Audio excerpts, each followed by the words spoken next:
Can I ask you something completely different? Just Sure. on G20 and President Donald Trump's utterances and our government's non-response to that. What's the EFF take on that? Well, Donald Trump he knows what he's doing. America has got the best intelligence in the world. He knows there's no genocide in South Africa.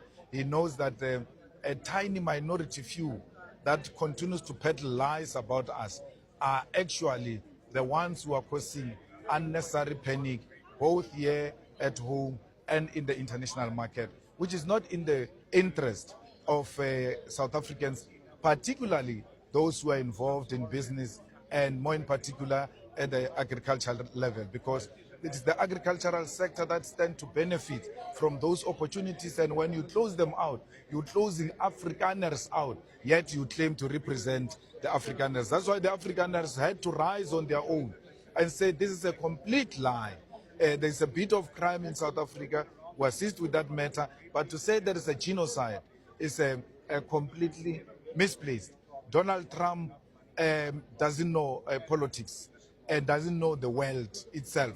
And he survives through those who are hero worshipping him, the fanatics who are like him, do not know the implications of what they're talking about, and as a result, take extremely wrong decisions.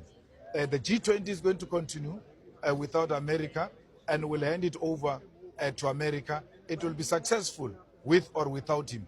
And that will demonstrate to him that he's not Alpha and Omega.